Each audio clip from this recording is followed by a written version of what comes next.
और आपने जो गैर मुस्लिमीन को दोस्त बनाया, हाय हेलो करते हैं।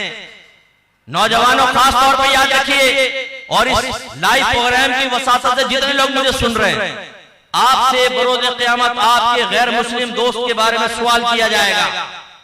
वो सवाल ये होगा कि तुम इतने अरसे गैर मुस्लिम के साथ रहे, तुमने एक बार भी इसको इस्लाम की दावत दी, इसे अपने नबी का कलमा पढ़ाने के लिए करीब किया, तुमने ऐसा तर्ज अमल इख्तियार किया कि तुम्हारे तर्ज अमल से, अखलाक से, गुफ्तगू से मुतासर होकर ये इस्लाम की तरफ माइल हो जाता, या तुमने इसके साथ सेक्स चैट किया, तुमने इसके साथ आइडिया शेयर किए किस तरह लड़की को फंसाना चाहिए, उससे लिंक्स मांगे, कोई खराब वेबसाइट का लिंक दो मुझे ताकि वहां जाके मैं अपनी आखिरत की बर्बादी का सामान करूं। तुमने उसे काफिर बरकरार रखने के लिए अमल किया है, तुमने उसे मुसलमान बनाने के लिए अमल नहीं किया। तो क्या मतलब आपको छोड़ दिया जाएगा मैदान माशर में? आपकी सख्त गिरफ्त होगी, याद रखें।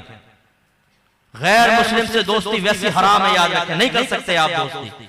कुरान की मुतअद्दिद आयात मौजूद है, अल्लाह ने मना फरमाया है। आप ना सिर्फ दोस्ती करते हैं, ना सिर्फ गुनाह में शरीक होते हैं, ना सिर्फ अपना तर्ज अमल ऐसा दिखाते हैं कि वो कहे कि अगर यही मुसलमान है तो भाई फिर तो हम गैर मुस्लिम बेहतर है। एक साहब ने मुझे कहा, मुफ्ती साहब आप मुसलमानों में तो तबलीग फरमा रहे हैं, जाके काफिरों में तबलीग करें ना। मैंने कहा पहली बात तो ये कि आपको क्या मालूम मैं कर रहा हूं कि नहीं कर रहा हूं, पहली बात। दूसरी बात ये, मैंने कहा मुझे जरा ये बताओ अगर मैं काफिरों में तबलीग करूं और उन्हें कहूं मुसलमान हो जाओ, हमारे नबी का कलमा पढ़ो, हमारे नबी कामिल, उनकी तालीम कामिल, जो नबी करीम से वाबस्ता होता है वो भी कामिल हो जाता है, यही कहूंगा ना भाई। और जवाब में वो काफिर ये कहे कि पहले अपने मुसलमानों को समझाओ जो तुम्हारे मुसलमान के घराने में पैदा हुए हैं और वो अपने नबी की बात मानने के लिए तैयार नहीं। उन्होंने खाली कलमा पढ़ा है लेकिन इसके बाद अपने नबी के तरीके पर चलने के लिए तैयार नहीं। जाके पहले उन मुसलमानों को तो मुसलमान बनाओ। मैं क्या जवाब दूंगा, मुझे बताइए। आज हमारा नौजवान खास तौर पर और घर के बहुत से सरपरस्त दीन की तालीम की उनके बारे में सामने बातें करो, मुंह बन जाता। दाढ़ी का कहो, इल्म दीन का कहो, नमाजों का कहो, गुनाह छोड़ने का कहो, रिज़्क़ हलाल कमाने का कहो, यूं देखते हैं ऊपर से नीचे जैसे हम पागल हैं, हम बेवकूफ हैं, हम बुद्धू हैं। बात गुस्से हो जाते हैं, बात कहते हैं जी अपने अपने कब्र में जाना है, हमने अपने कब्र में जाना है। अपने नबी की बातों से इतनी नफरत, अपने मजहब इस्लाम से इतनी बेजारी, अपने अल्लाह के अहकाम से इतना ज्यादा अदमे रग़बत के पीछे फेंक दिया और अब मुसलमान बनने के लिए तैयार नहीं, नबी के तरीके से चलने के लिए तैयार नहीं। ये हमारी हालत, हमने नुकसान पहुंचाया मजहब इस्लाम को। पूरी दुनिया में जहां आप बाहर के मुल्कों में चले जाएं, मुझे बाहर वाले भी सुन रहे होंगे, नाराज मत होइएगा, जितने फ्रॉड करने वाले हैं उसमें ज्यादातर हिंदुस्तानी पाकिस्तानी बड़े बड़े फ्रॉड कर रहे हैं, बाहर बैठ झूठ बोल के फंड्स ले रहे हैं, बेनिफिट्स ले रहे हैं। बाहर वाले भी कहते हैं ये मुसलमान है, ये इस्लाम का नाम लेवा है, ये कहते हैं हमारे नबी कामिल थे, इनकी हरकतें देखो। और मैंने जब बाहर जाके इस किस्म का बयान किया कि आप धोखे और झूठ से काफिर से भी बेनिफिट नहीं ले सकते, आप यकीन करें कुछ लोग मुझसे नाराज हो गए, वहीं झगड़ना शुरू हो गए एक बाबत।